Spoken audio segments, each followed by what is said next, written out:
About the beginning of the 6th century BC, King Nebuchadnezzar of Babylon overthrew the nation of Judah and took captive thousands from Jerusalem and the surrounding territories.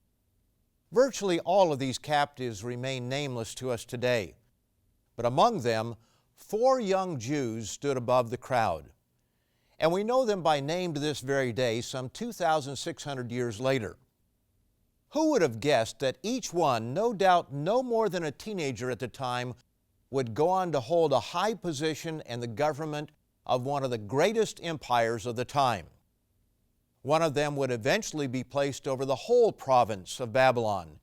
And years later, when the Medes and Persians overthrew Babylon, this man was again promoted to high position under Darius and Cyrus. How could captive slaves come to such great prominence? What was it that made these young men stand out? What did they have that so few have today? And what separated them from everyone around them? Tyrants can be named in great abundance, and weak individuals in leadership position are easily found. But where do we find strong yet benevolent men and women with leadership capacity? Have you noticed that when people go into government, whether they are rich or poor going in, they all seem to come out financially very well off? Instead of serving the public, too many public servants end up being served by the public. Leadership is not confined to government. Leaders can be found on the job, in your neighborhood, and yes, even in your home. Leaders can be found nearly everywhere. And in one respect, we are all leaders. And so the real questions are, what kind of leader are you, and how can you become a better one? On today's program, I'm going to explain what these 4 young Jewish captives had that you need to have if you want to be a truly successful leader. We'll look at 3 character traits they possessed that you too can have and must have if you truly desire to stand above the crowd. Stay tuned.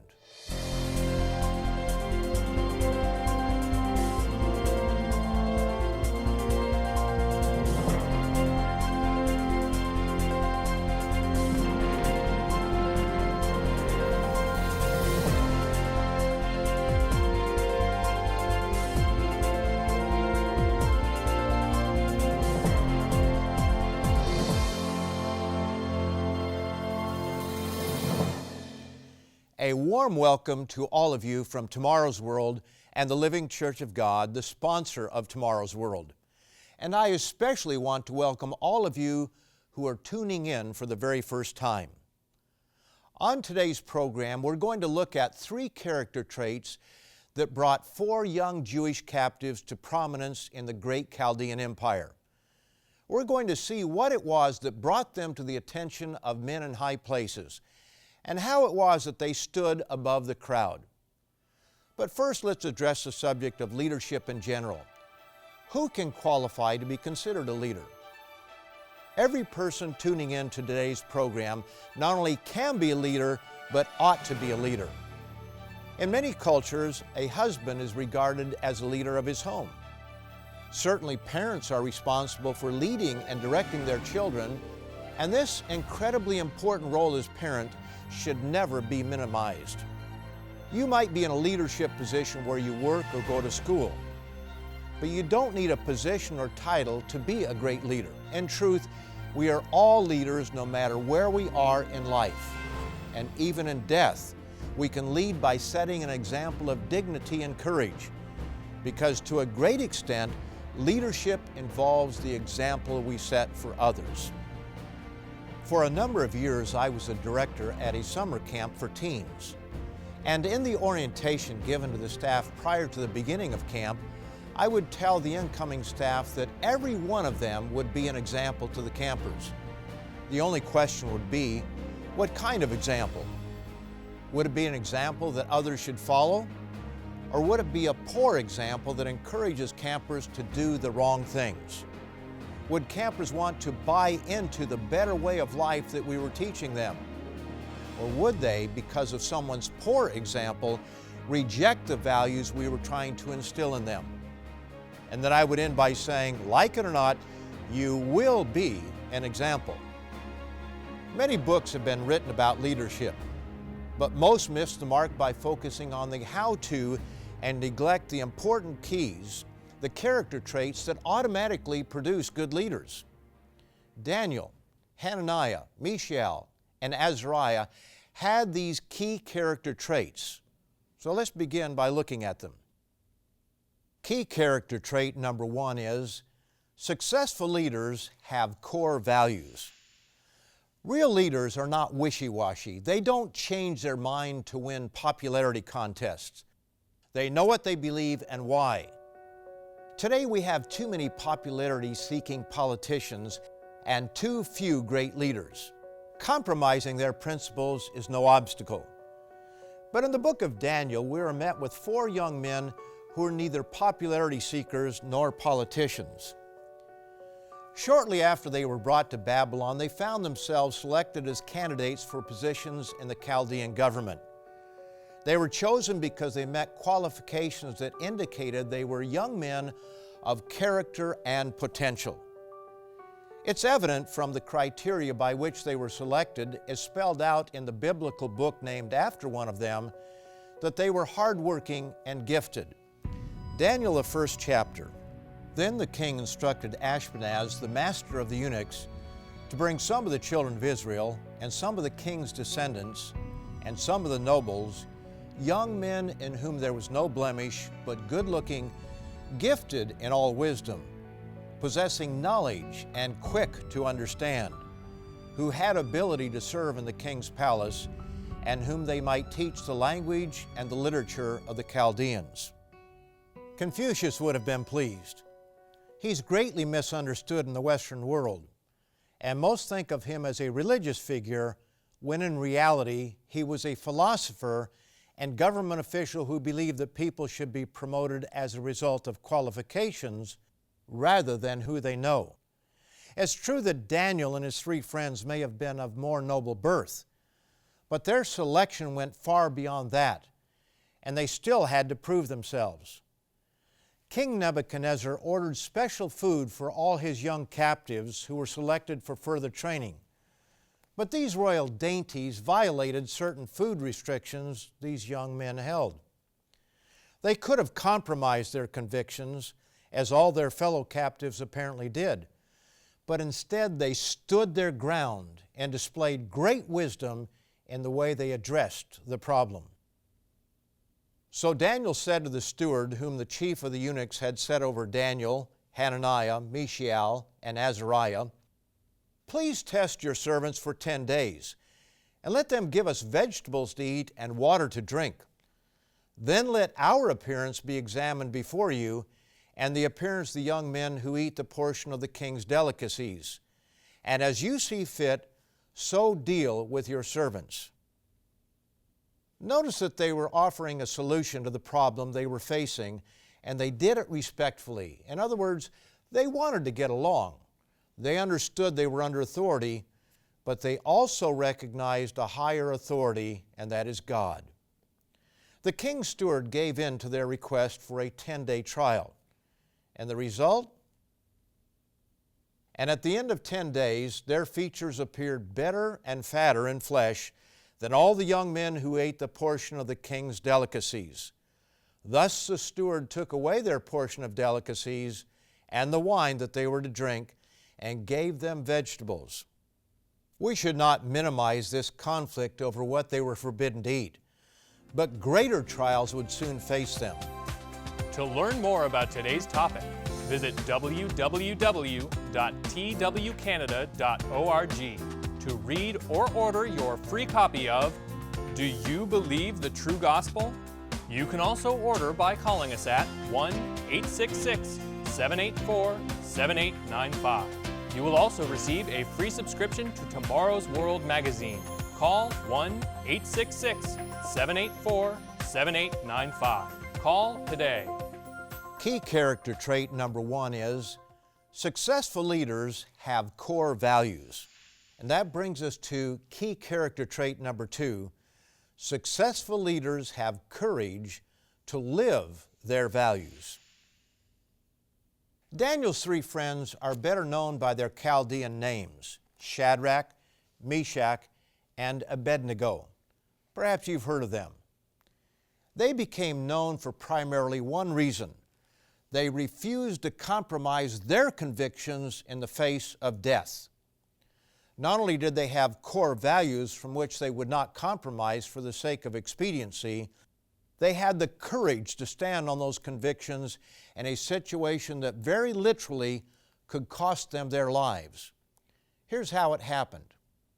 In the course of time, Nebuchadnezzar made a great image some 30 meters tall, set it up in a suitable location, and called all government officials throughout his empire to come to its dedication. Shadrach, Meshach, and Abednego were among them. The third chapter of Daniel describes the scene. Then a herald cried aloud, "To you it is commanded, O peoples, nations, and languages, that at the time you hear the sound of the horn, flute, harp, lyre, and psaltery, in symphony with all kinds of music, you shall fall down and worship the gold image that King Nebuchadnezzar has set up. And whoever does not fall down and worship shall be cast immediately into the midst of a burning fiery furnace." This presented a serious problem. Shadrach, Meshach, and Abednego were deeply devoted to the God of all creation as found in the Bible. And what they were told to do contradicted one of God's commands. The second of the 10 commandments given by God instructs us, "You shall not make for yourself a carved image, any likeness of anything that is in heaven above, or that is in the earth beneath, or that is in the water under the earth. You shall not bow down to them, nor serve them." Here was their choice: defy the king's command and risk being thrown into a red-hot furnace, a sure death, or compromise with God's command, follow the crowd, and bow down before the idol. Would they choose to compromise and live, or would they defy the king's command and die if they were reported?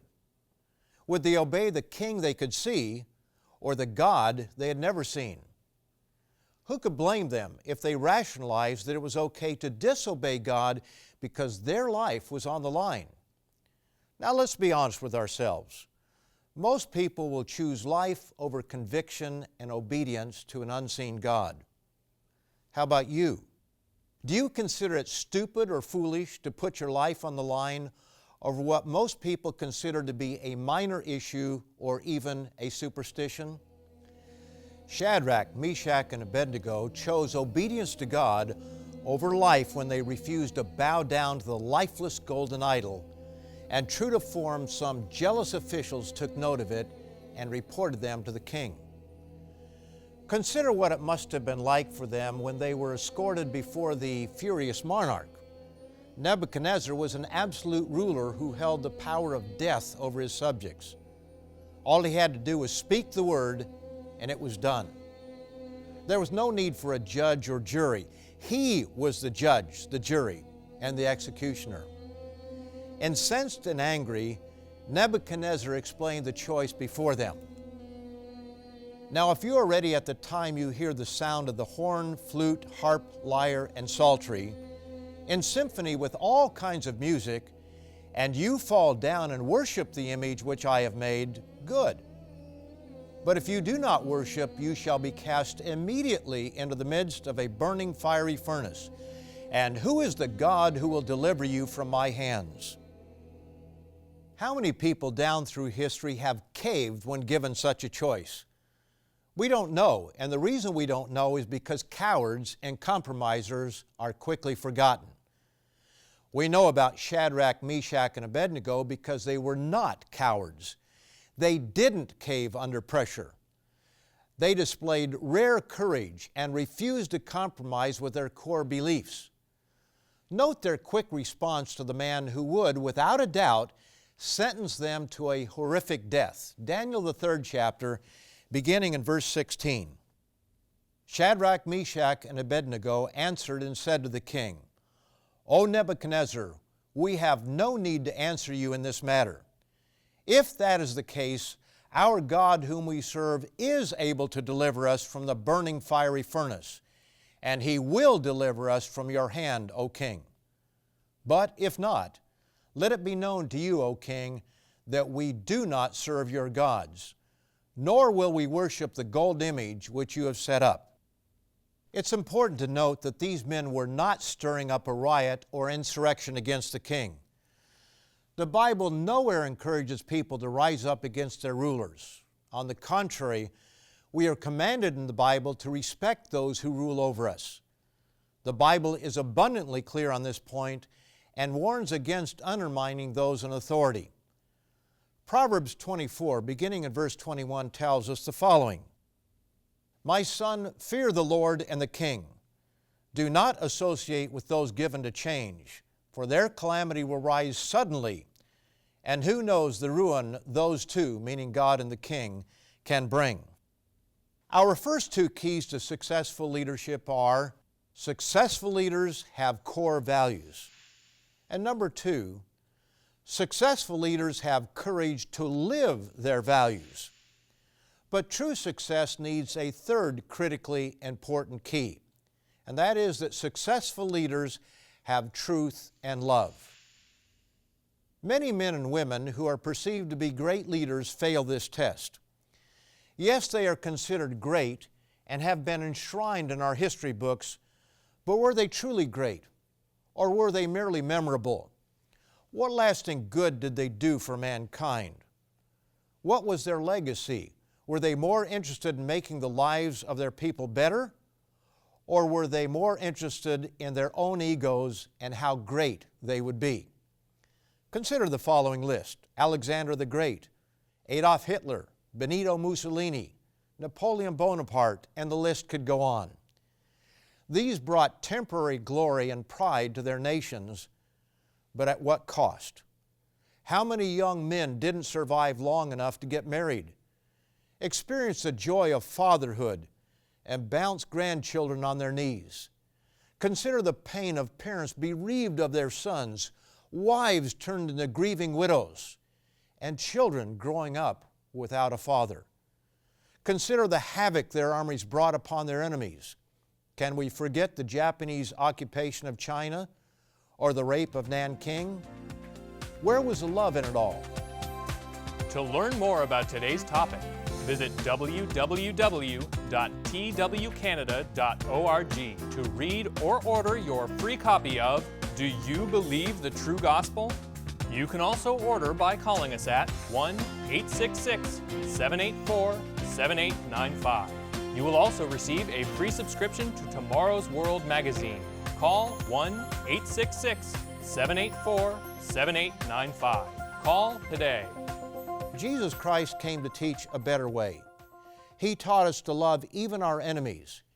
Here's what He instructs His followers: "But I say to you who hear, love your enemies, do good to those who hate you, bless those who curse you, and pray for those who spitefully use you." Now that is something you'll not likely find in a book on leadership. But what good are you to the world unless you lead for the benefit of others? When a parent is a good role model to his or her child, that's successful leadership. When he or she is a poor role model, that's failed leadership. Doesn't it make sense that leaders should lead for the good of those being led? Most of man's history has been a chronicle of failed leaders, but we're so deceived we don't always recognize that. For sure there have been exceptions, but the overall thread of history is not a pretty one.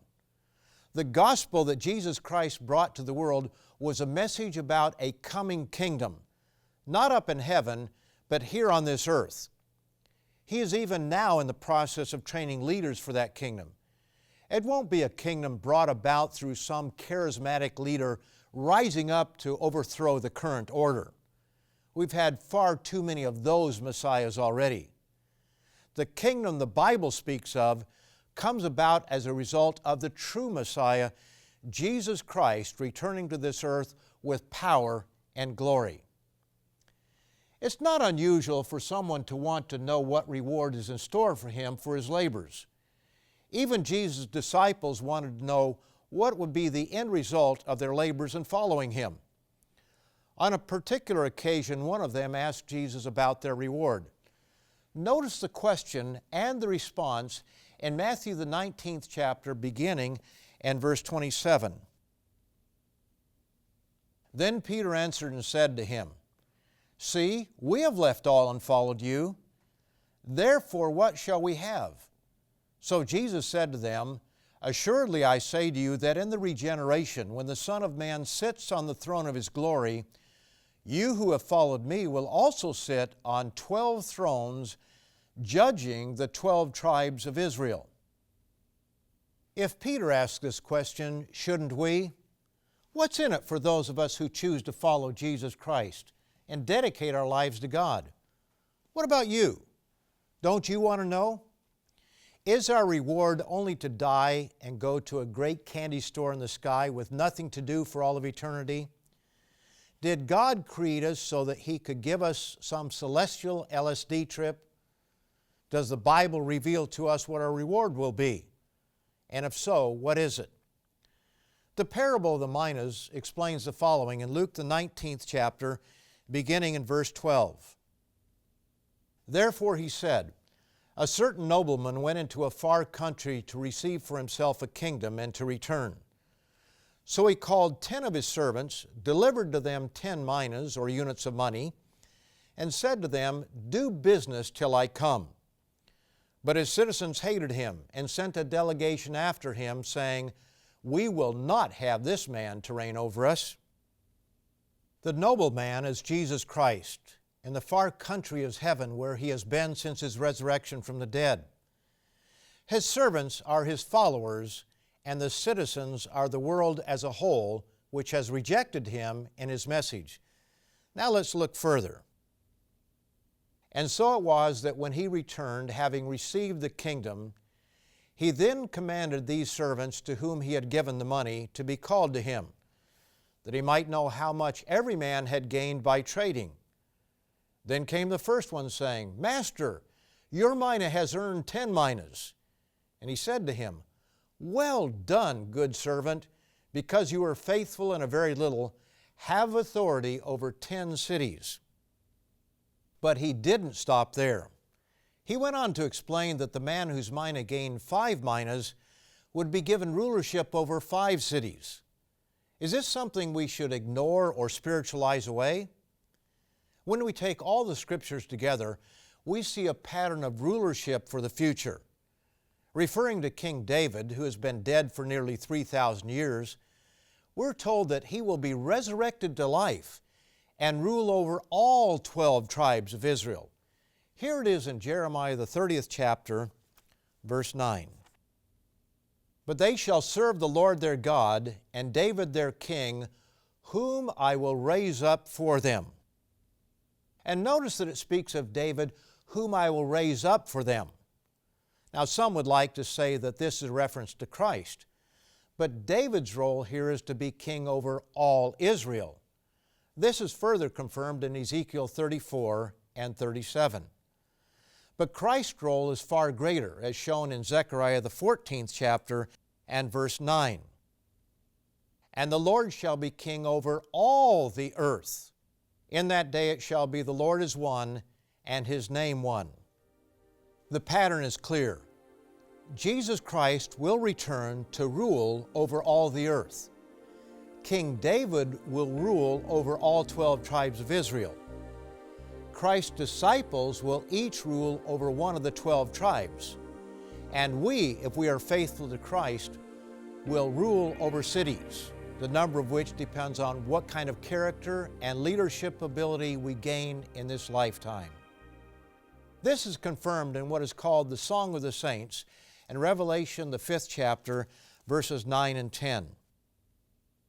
"And they sang a new song, saying, 'You are worthy to take the scroll and to open its seals, for you were slain, and have redeemed us to God by your blood out of every tribe and tongue and people and nation, and have made us kings and priests to our God, and we shall reign on the earth.'" Only those who develop the same kind of leadership skills as Daniel, Shadrach, Meshach, and Abednego will be thought worthy to reign in Christ's coming kingdom. Of course, Jesus Christ set the ultimate example of leadership. You know that the rulers of the Gentiles lord it over them, and those who are great exercise authority over them. Yet it shall not be so among you. But whoever desires to become great among you, let him be your servant. And whoever desires to be first among you, let him be your slave, just as the Son of Man did not come to be served, but to serve, and to give his life a ransom for many. As we have seen today, God is calling all of us to learn a very different kind of leadership. In the eyes of God, successful leaders have core values. They have courage to live those values, and they have love and truth. These traits are also foundational traits of God's soon coming kingdom. Those who will be given prominent positions in the kingdom will be those who exhibit these three keys to successful leadership. Now, if you'd like to learn more about this coming kingdom, which is the core of the gospel taught by Jesus Christ, then visit our website, which will be shown momentarily, and read or download our booklet, Do You Believe the True Gospel? There you will discover the true good news that Jesus brought, and will be learning the exciting future that God has planned for mankind, and why it is that true servants of God, such as Daniel and his three friends, were willing to put their lives on the line. And be sure to come back next week at this same time and learn the reason behind today's news and the good news of tomorrow's world. See you next time, right here.